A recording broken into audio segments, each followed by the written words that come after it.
এই,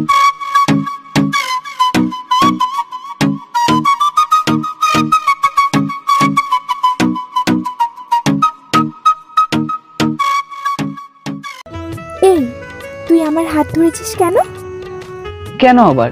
ইচ্ছে হয়েছে তাই ধরেছি। কেন? আমি কি তোর বউ নাকি? বউই তো। ইস, আমার বই গেছে তোর বউ হতে। আচ্ছা, বউ হতে হবে না, তুই ভিজে যাবি তাই তো হাত ধরেছি। কত বৃষ্টি হচ্ছে দেখছিস না? আমি বৃষ্টিতে ভিজবো সাগির? না, ভিজতে হবে না। ভিজলে তো ঠান্ডা লাগবে, পরে টেনশন হবে আমার। কেন? তোর টেনশন হবে কেন? তোর ঠান্ডা লাগলে কার সাথে ঝগড়া করব? ঝগড়া না করতে পারার টেনশন। ও আচ্ছা, তার মানে আমি তোর সাথে ঝগড়া করি, তাই তো? হ্যাঁ, করিসই তো। ওকে, আজ থেকে আর কিছুই বলবো না। আহারে, আমার বউটা যে রাগ করেছে। দূরে যা, আমাকে ধরবি না, কুত্তা। এমনই একটা মধুর বন্ধুত্বের সম্পর্ক সাগির আর অনুর মাঝে। সাগির অসম্ভব রকম ভালোবাসে এই মেয়েটিকে। কখন যে বন্ধুত্বের গণ্ডি পেরিয়ে অনুকে ভালোবেসে ফেলেছে সাগির নিজেও জানে না।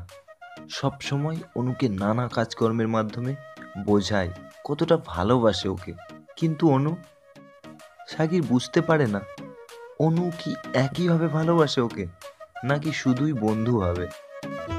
আইসক্রিম খাবি অনু? ওয়াও, গ্রেট আইডিয়া, খাবো।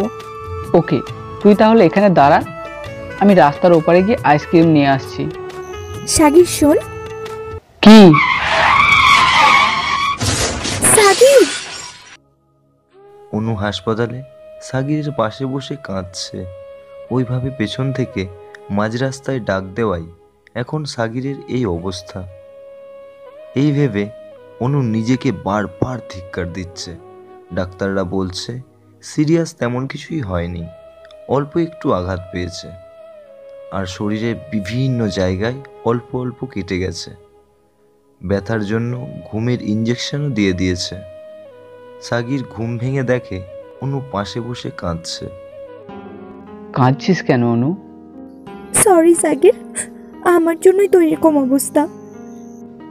ধুর পাগলি, আমার কিছুই হয়নি, আমি ঠিক আছি তো। সাগির, তোর কিছু হয়ে গেলে আমি বাঁচবো না রে। কেন? তুই কি আমার বউ নাকি? হ্যাঁ, আমি তোর বউ। গ্রহণ করবি না আমায়? ভালোবাসিস কিন্তু বলতে পারলি না। আমি কেন বলবো? তুই বলিসনি কেন? আমি তো কত বোঝালাম, তুই তো বুঝলিই না।